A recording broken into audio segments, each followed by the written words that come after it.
Halo, bismillahirrahmanirrahim. Assalamualaikum warahmatullahi wabarakatuh. Mohon maaf sebelumnya karena agenda pagi ini tidak terekam, jadi aku coba menebusnya dengan membuat rekaman ulang. Tapi mohon izin, rekaman ini mungkin durasinya tidak selama kegiatan yang tadi pagi berlangsung, karena keterbatasan waktu yang aku miliki saat ini. Tapi insya Allah ini bisa, aku coba coba melakukan yang terbaik yang aku bisa untuk bisa memenuhi janji untuk bisa ngasih rekamannya. Jadi mudah-mudahan masih tetap bisa bermanfaat. Nah, hal pertama yang ingin aku sampaikan dalam hal ini ke kalian semua itu ucapan terima kasih karena atas bantuan kalian acara ini udah bisa berhasil dilaksanakan. Meskipun jumlah pesertanya nggak sesuai dengan ekspektasi yang sebelumnya aku ekspektasikan sampai 80 orang, tapi karena ada teman-teman semua yang mendonasikan, yang memberikan dana gotong royongnya lebih dari dana minimal, kegiatan ini jadi bisa dilaksanakan. Dan sudah ada yang meminjam Zoom-nya juga. Jadi mudah-mudahan itu bisa menjadi amal jariah untuk kita dan mempermudah kita dalam mentransformasikan organisasi kita dengan pertolongan Allah. Nah, selanjutnya aku ingin menjelaskan sedikit tentang cara main dari kegiatan kita ini. Pertama aku ingin kita memahami bersama-sama tentang goals dari kegiatan ini supaya tujuan dari kegiatan ini gak cuma dimilikin sama aku aja misalnya ya, tapi kita semua memang tujuan bareng-bareng untuk mentransformasikan organisasi kita itu. Nah, beberapa goalsnya itu adalah berapa nih? Ini sorry aku agak gatal hidungnya dari tadi. Pertama, memahami salah satu metode dalam merancang alur dan program kaderisasi secara umum. Jadi nanti akan dibahas tentang alurnya itu kayak gimana cara bikinnya selama 3 pekan ke depan. Terus kerangka berpikirnya dalam mendesain programnya kayak gimana. Dan salah satunya sih sebenarnya yang akan aku jelasin hari ini ya, karena hari ini akan menjelaskan tentang mindset. Terus dapat gambaran proses apa aja yang perlu dilakukan dalam mendesain program kaderisasi atau merancang ya. Desain nanti konotasinya lebih ke desain grafis biasanya soalnya. Terus transformasi organisasi. Jadi diharapkan memang banyak organisasi yang mengalami transformasi yang positif dan bisa memberikan dampak yang lebih luas. Karena permasalahan yang kemarin biasanya diobrolin kan karena memang organisasinya nggak bisa ngasih dampak yang signifikan ya. Karena ada permasalahan di internal SDM-nya. Makanya aku berharap dengan adanya kegiatan ini bisa sampai ke outcome-nya ke arah sana. Sama yang menurut aku cukup menarik di poin yang kelima ini memaknai lagi makna gotong royong sebagai salah satu value keindonesiaan yang ini value yang cukup unik, yang khas banget sama Indonesia, yang mungkin udah jarang kedengeran. Dengan kita apa ya melaksanakan ini dengan gotong royong, mungkin ini bisa lebih menginternalisasi lagi bahwa kita mampu untuk melakukan sebuah perubahan dengan lebih mudah ketika kita bekerja bersama-sama gitu. Ini beberapa timeline-nya. Jadi ada Sabtu Minggu, Sabtu Minggu, Sabtu Minggu dari mulai hari ini sampai 2 minggu ke depan sih berarti ya. Hari Minggu tanggal 25. Ada beberapa materi-materinya ya dari mulai learning designer mindset. Yang hari ini, besok kita akan ngebahas tentang need dan gap analysis.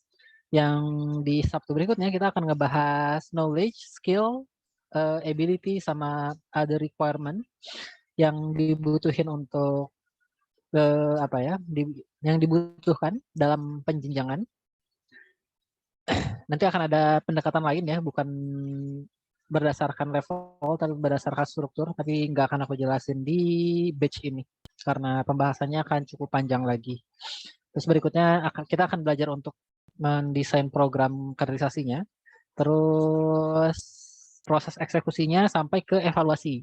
Yang mana evaluasi ini akan kita fokuskan gimana caranya biar bisa membuat program kaderisasi itu atau organisasinya terus berkembang. Nah, akan ada 2 penugasan ya atau scaffolding. Ya, kenapa disebutnya scaffolding nggak penugasan? Karena ini sebenarnya alat untuk mempermudah kita memahami, bukan tugas yang membebani gitu. Jadi terserah kalian mau ngerjain atau enggak sih sebenarnya ya. Terus ingin paham ya kerjain aja. Aku rasa udah sama-sama dewasa lah untuk memilih mana yang terbaik. Itu dikerjakan selama weekdays berkelompok berdasarkan kelompok organisasinya. Tapi kalau misalnya kalian mau ngerjain individu juga nggak apa-apa. Dan misal kalian ngerjain individu terus dibandingin dengan anggota yang lain ya supaya dapat pemikiran yang berbeda dan lebih luas. Jadi lebih punya daya kreatif yang lebih tinggi. Itu lebih bagus sih menurut aku. Nah, gimana sih cara mainnya selama 3 pekan ke depan? Pertama, wajib untuk lurusin niat dulu. Ya, karena kalau misalnya kita niatnya belok sedikit, nanti pahalanya hilang. Seperti tertiup angin kan sayang. Terus berdoa sebelum belajar, jangan lupa. Memperhatikan adab-adab menuntut ilmu yang aku rasa kalian udah tahu juga adabnya apa aja. Dan kalau bisa, nggak kalau bisa sih dianjurkan mungkin ya. Open camp sebagai salah satu bentuk ekspresi niat dan implementasi adab ya, karena niat kan bukan cuma sekadar sesuatu ada yang dalam hati tapi terejawantahkan juga dalam perbuatan. Kalau misalnya kita niat melakukan sesuatu tapi kita tidak melakukan sesuatu yang menunjukkan keseriusan niat itu kan sebenarnya kita munafik dalam berniat kan. Kayak misalnya ketika kita mau keluar negeri tapi kita cuma pengen keluar negeri aja, kita cuma niat keluar negeri aja tapi nggak melakukan berbagai macam hal untuk bisa pergi keluar negeri. Itu kan nanti kita munafik dengan apa yang kita nyatakan kan, yang kita niatkan. Terus proaktif, jadi kalau misalnya kalian ada yang mau ingin ditanyain aja, ada yang mau dikonsultasiin aja. Kalau misalnya ada beberapa hal yang ingin kalian tanyakan dulu sebelum ketika aku menyampaikan materinya, nanti silakan di raise hand aja ya, biar nanti ada diskusi juga. Jadi nggak usah nunggu di akhir baru ada diskusi gitu. Tenang aja, jadi di bawah santai aja. Meskipun nanti di akhir tentu bakal ada sesi diskusi juga. Nanti kita akan ada main quest atau tugas-tugas utama yang perlu dilakukan dan ada side questnya yang dilakukan dengan Guillaume ya. Nah, pertama tentang main quest. Main questnya apa aja? Jadi kalian semua diwajibkan untuk ngikutin seluruh sesi materi dan ngisi presensi dan post test. Buat yang berhalangan, nah nonton rekaman yang ada ini yang lagi aku rekam ya. Mudah-mudahan bisa menggantikan itu.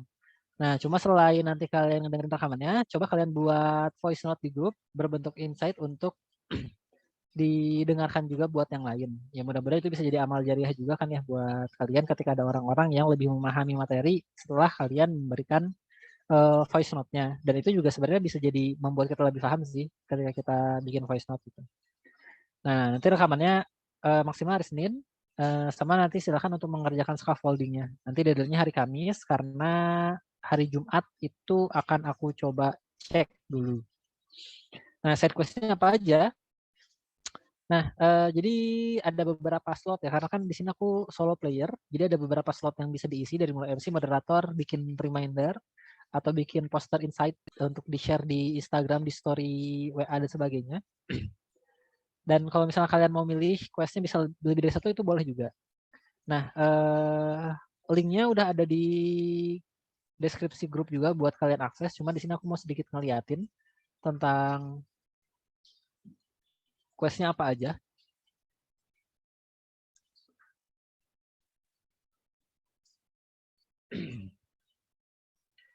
Nah, jadi nanti tampilannya kayak gini ya. Jadi nanti kalian bisa milih nih apa namanya, mau di yang mana aja. Nanti kalian di sini namanya nih, misal nama kalian mau milih jadi berapa, tanggalnya udah jelas juga. To-do list-nya ngapain aja. Nanti kalau butuh rundown-nya bisa diklik. Nanti kalau misalnya udah selesai, tinggal diklik ini aja, complete. Nanti di sini ada banyak juga side quest yang bisa kalian kerjain. Dan ketika habis materi nanti kalian bisa ngisi di sini juga ya insight-insight yang kalian dapat selama kegiatan materi. Nah, nanti sebenarnya semua itu bakal masuk ke quest status di sini. Gitu. Jadi buat kalian yang udah update ini ya, update apa namanya presensi atau misalnya kalian ngisi form izin untuk nggak ikut kegiatan materi hari ini, kalian bisa di sini bisa diisi terus nanti akan update ke sini otomatis. Dan jadi ini bisa nge-track progres kalian lah kayak gimana gitu. Mudah-mudahan itu udah cukup difahami ya, dan aku harap kita bisa sama-sama bareng-bareng untuk mengerjakan side quest ini secara gotong royong, karena acara kita ini merupakan acara dari kita, oleh kita, untuk orang banyak ya, untuk memberikan dampak yang besar dengan kita memperbaiki dan mengembangkan atau mentransformasikan organisasi kita. Dan semoga itu bisa tercapai harapannya ke arah sana. Nah, selanjutnya mungkin aku mau langsung coba jelasin ya tentang learning designer mindset. Ini aku mohon maaf ya kalau suara aku udah agak habis. Soalnya biasanya amunisi aku ngisi materi itu 1 kali per hari. Lebih suaranya udah agak berubah. Nah, mungkin buat kalian yang dengerin rekaman ini bisa coba difikirkan dulu mindset apa yang penting untuk dimiliki bagi perancang kaderisasi atau learning designer ya.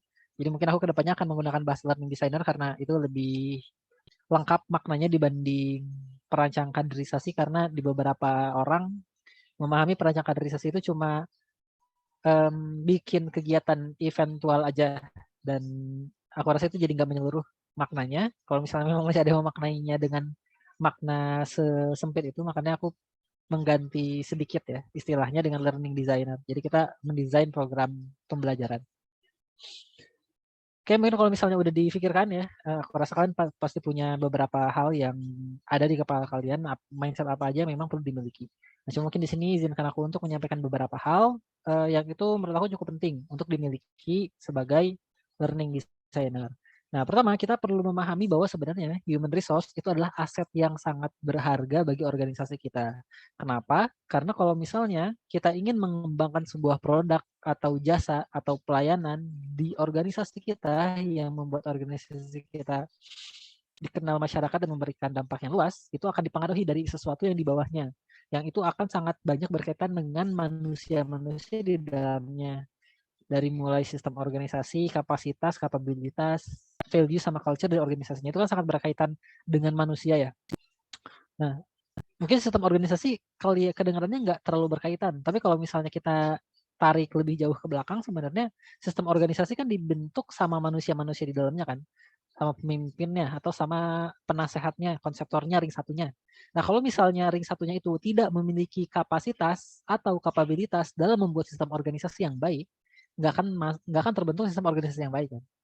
Dan sebenarnya masih ada banyak lagi yang itu berpengaruh di bagian bawah, yang artinya ketika kita memang ingin mengembangkan organisasi kita yang terlihat secara jelas oleh orang-orang ya, apa ya, outputnya apa gitu di organisasi kita, itu kita harus mengembangkan sesuatu yang justru nggak terlalu kelihatan sama orang-orang luar, yaitu pengembangan organisasi atau pengembangan SDM di dalamnya. Nah, karena kalau misalnya kita pengen naikin target, sementara orang-orang di kita itu nggak targetnya sejauh apa naikin, mereka nggak akan mau mencapai itu. Tapi kebalikannya ketika kita misalnya nggak usah ngasih target besar-besar, tapi kita fokus untuk mengembangkan orang-orang, secara otomatis si orang-orang itu akan mengkalibrasi targetnya sendiri karena mereka merasa bahwa mereka bisa melakukan hal yang lebih dari target yang sudah ditetapkan sebelumnya. Nah, makanya penting banget ketika kita ngembangin si people ini. Ibaratnya kalau misalnya kalian ngelihat di bongkahan es yang di bawah ini ya, yang di kiri ya, itu anggaplah ketika kalian mengembangkan manusianya, itu kalian menambah bongkahan es yang di bawahnya. Apakah esnya bakal naik? Itu rata-rata pasti esnya bakal naik ya, karena dia akan semakin mengapung gitu dengan bertambahnya es di bagian bawah. Tapi kalau kalian nambahin es di bagian atas, itu esnya bakal turun kan. Jadi kesetimbangannya kayak gitu. Nah, makanya penting kita perlu bisa melihat bahwa SDM itu sebagai aset yang perlu kita kembangkan. Nah, kita juga perlu ya sukses itu bukan kesuksesan yang kita dapatkan itu sebenarnya dari apa ya, akumulasi dari kontribusi individu-individu dalam organisasinya. Makanya ini penting, kita perlu bisa mengontrol, mengendalikan, dan memastikan agar si human resource yang kita miliki di dalam organisasi itu tetap terjaga dengan baik. Nah, yang kedua, Aku ingin sedikit membahas tentang right man in the right place ya, menemukan orang-orang yang tepat di tempat yang tepat. Karena dalam membahas ini sebenarnya prosesnya akan sangat panjang kalau misalnya kita mengacu ke standar yang bukan baku ya, yang udah diteliti ya. Karena untuk menarik orang-orang untuk ikut organisasi kita kan sebenarnya prosesnya panjang ya, dari mulai kita mengenalkan, membuat mereka tertarik, daftar, seleksi, dan setelah diterima kita kembangkan mereka untuk bisa menghasilkan produk atau layanan dari organisasi yang kita pegang itu yang menghasilkan kualitas yang bagus gitu. Nah, cuma masalahnya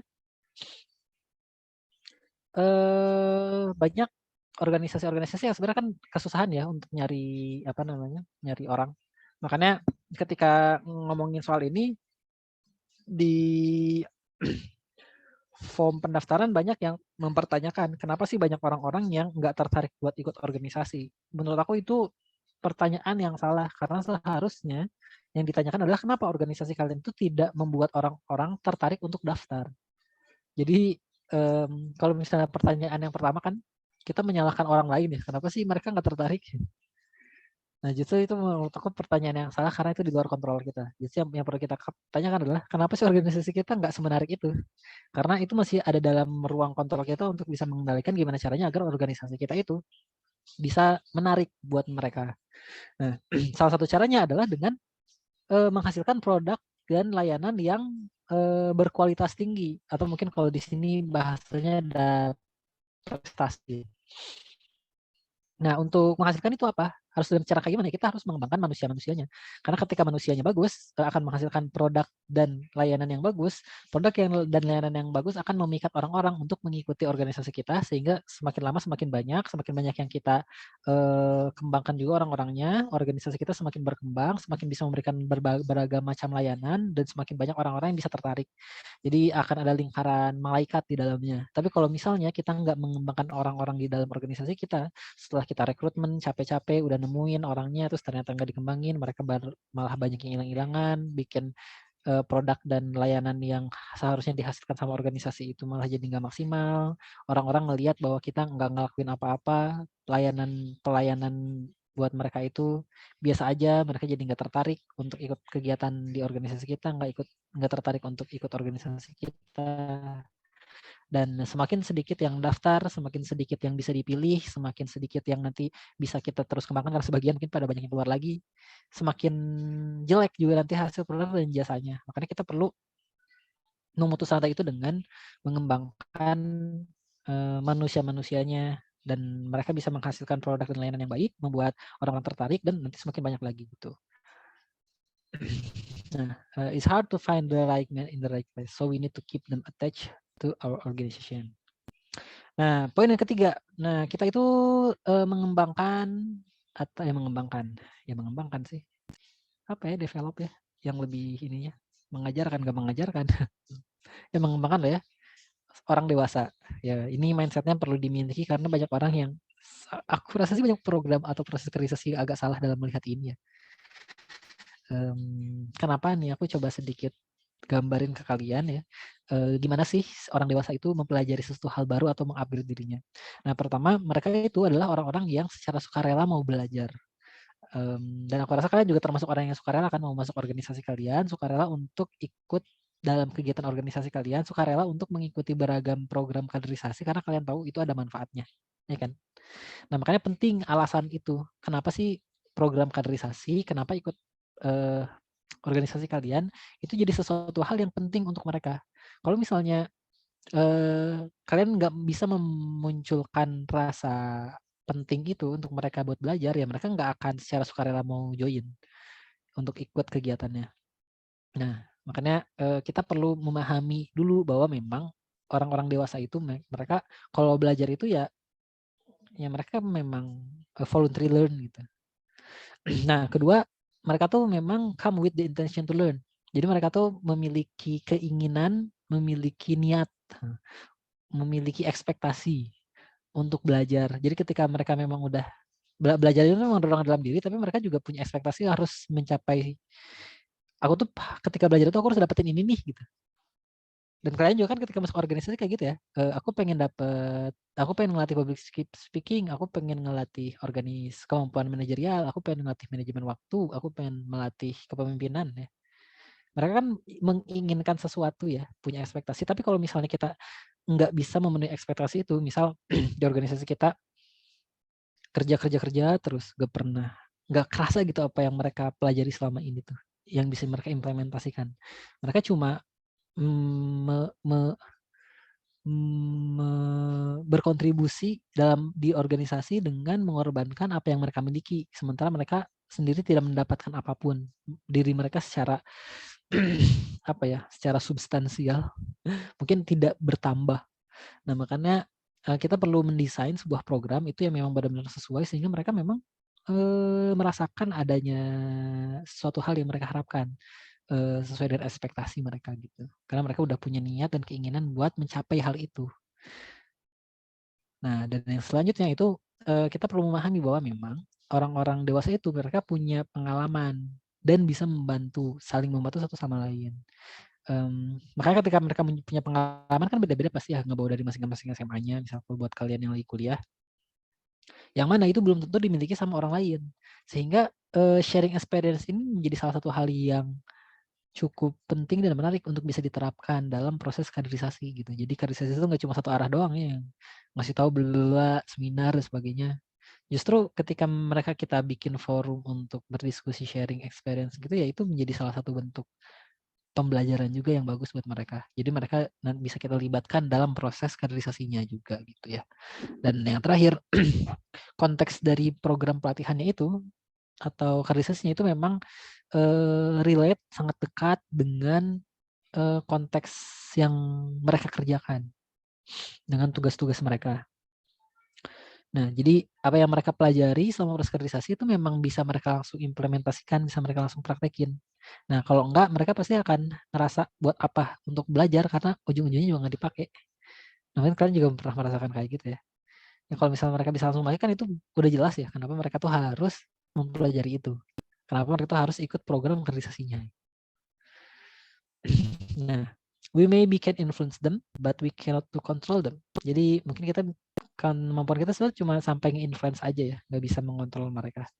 Tapi banyak cara yang bisa kita gunakan untuk bisa menginfluence dengan baik. Salah satunya adalah dengan memberikan mereka kontrol terhadap program pembelajaran yang kita buat itu, salah satunya. Dengan melibatkan mereka dalam kegiatan kita, nggak cuma melihat mereka sebagai objek atau subjek ya, tapi mereka adalah aktor. Oke, yang keempat, kaderisasi itu adalah program jangka panjang, bukan eventual aja. Jadi kita perlu bisa melihat roadmap-nya dan ada banyak hal penting yang perlu kita siapkan, tentu untuk kalau misalnya kita memang mau melakukan perjalanan, tema perencanaan, bekal, peta, checkpoint. Tapi yang paling penting itu tujuannya. Kalau misalnya kita nggak tahu tujuannya, kaderisasi kita itu buat apa, tentu kita akan sulit untuk menentukan perencanaan, bekal, peta, dan checkpointnya apa aja kan.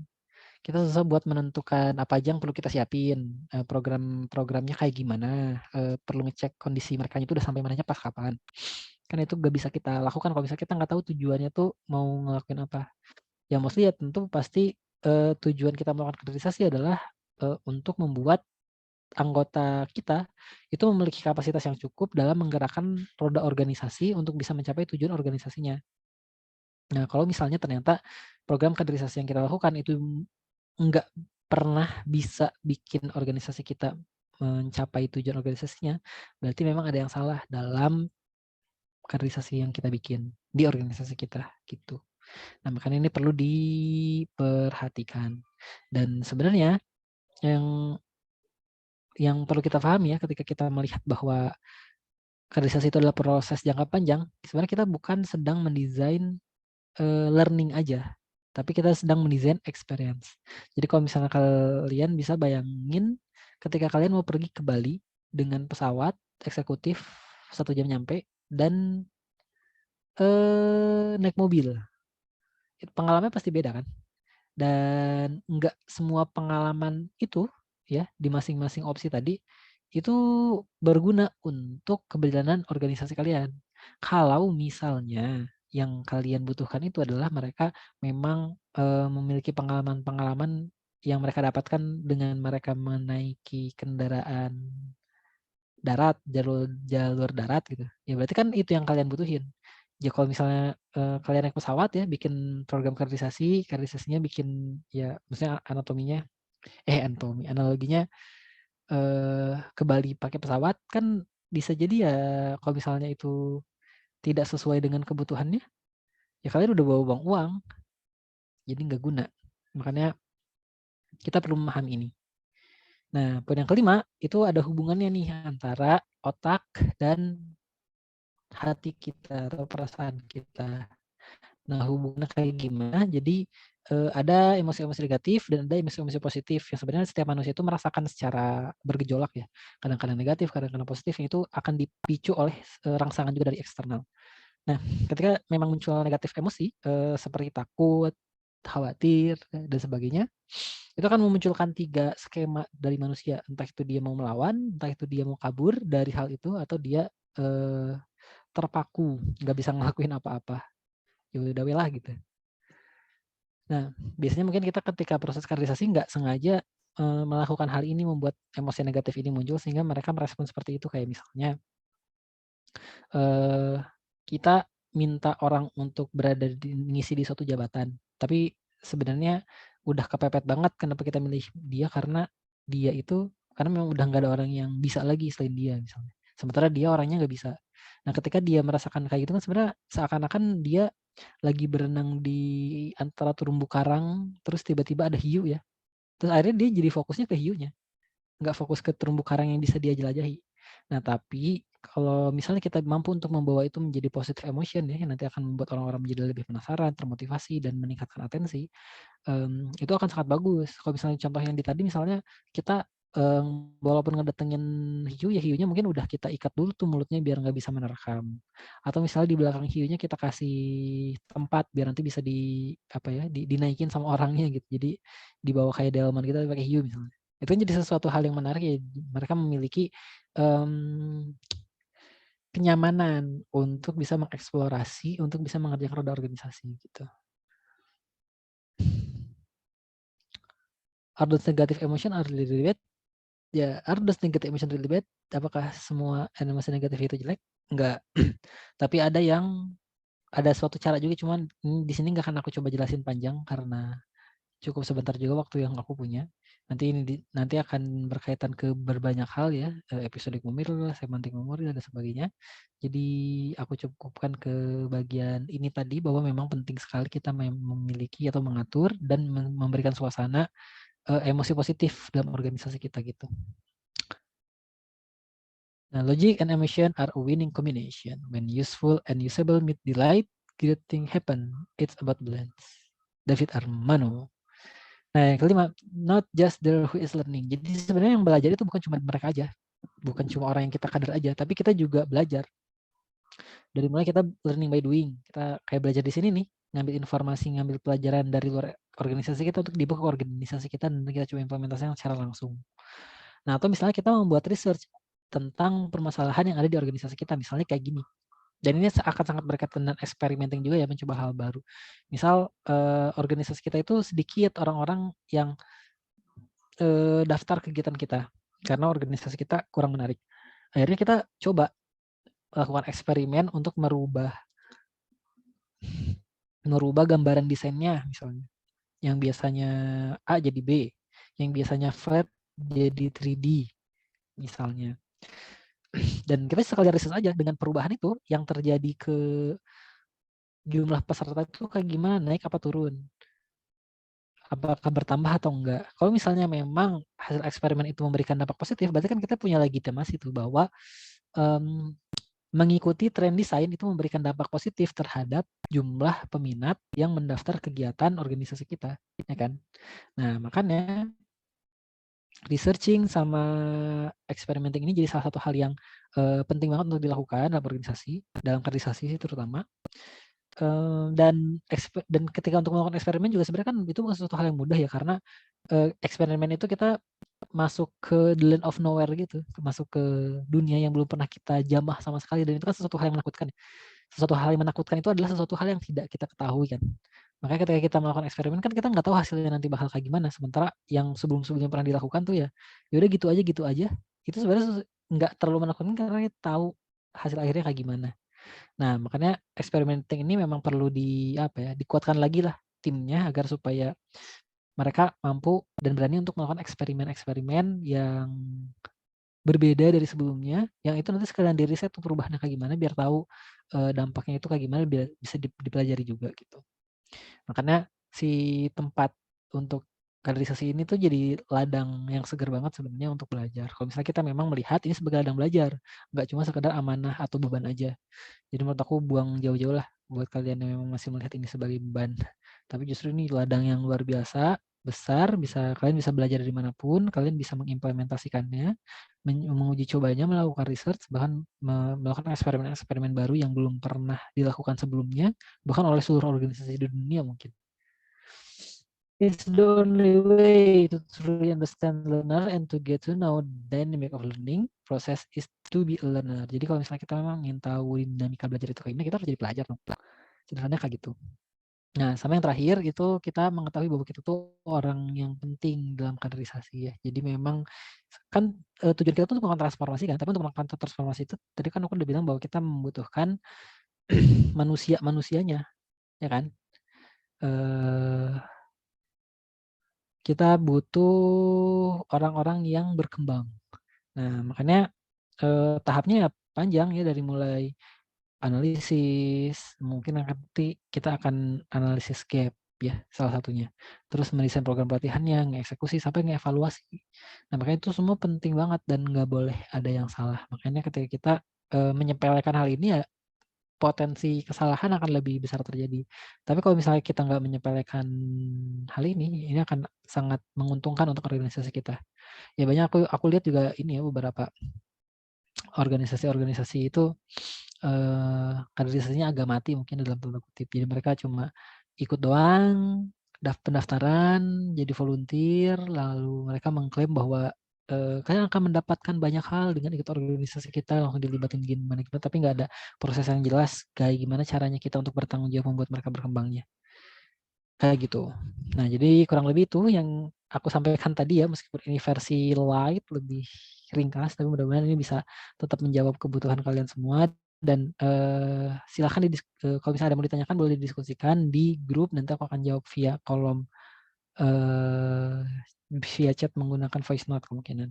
Oke, mungkin gitu aja dari aku. Terima kasih. Akhirul kalam. Wassalamualaikum warahmatullahi wabarakatuh.